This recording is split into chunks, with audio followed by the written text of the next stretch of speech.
అభ్యుదయం, అభిమానం, ఆదర్శం కలిస్తే డాక్టర్ కంచర్ల అచ్యుతరావు గారు. అలుపెరుగని సేవానిరతి ఆయనకే సొంతం.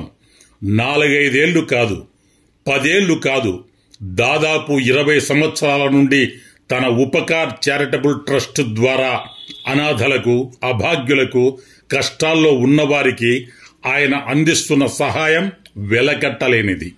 పేద విద్యార్థుల ఫీజులకు, పుస్తకాలకు, పేదింటి పిల్లల పెళ్లిళ్లకు, నిరుపేదల వైద్య ఖర్చులకు అచ్యుతరావు గారు అందిస్తున్న ఆర్థిక సహకారం వారి ఇళ్లల్లో చిరుదివ్వెలు వెలిగిస్తోంది.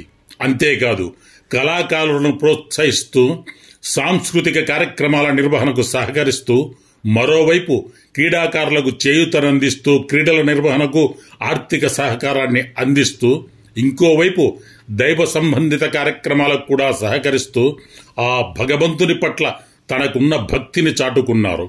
తాను చేసే వ్యాపారంలో వచ్చే ఆదాయంలో సగభాగానికి పైగా సేవా కార్యక్రమాలకు ఖర్చు చేయడం అంటే సాధారణ విషయం కాదు.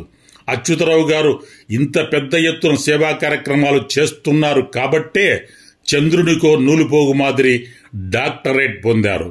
ఆ పట్టా సాధించడానికి తనకు సత్తా ఉందని నిరూపించారు. అరిలోవా ప్రాంత ప్రజలందరూ ఆయన్ని తమ అభిమాన నాయకునిగా గౌరవిస్తారు. అంటే వారికి అచ్యుతరావు గారు అందించిన చేయూతనే కారణం. వారందరికీ ఆయన మాటే వేదం. ఆయన చూపిన దారే వారికి రహదారి. ఏ పని మొదలుపెట్టినా విజయవంతంగా పూర్తి చేయడం అన్నది ఆయనకు ఆనవాయితీ. అందుకే జననేత జగనన్న సమక్షంలో వైఎస్ఆర్ కాంగ్రెస్ పార్టీలో చేరినప్పటి నుండి విశాఖ తూర్పు నియోజకవర్గంలో వైఎస్ఆర్సీపీ ఎమ్మెల్యే అభ్యర్థిగా ఉన్న ఎంవివి సత్యనారాయణ గారి విజయానికి, విశాఖ ఎంపీగా పోటీ చేస్తున్న శ్రీమతి బొత్స ఝాన్సీ లక్ష్మి గారి విజయానికి నిరంతర కృషి చేస్తూ పావులు కదుపుతున్నారు. ఈ నియోజకవర్గంలో వైఎస్ఆర్సీపీ అభ్యర్థులు ఘన విజయం సాధించడం అన్నది నల్లేరు మీద బండి నడకే. రంగంలో దిగింది ఎవరు? అచ్యుతరావు గారా?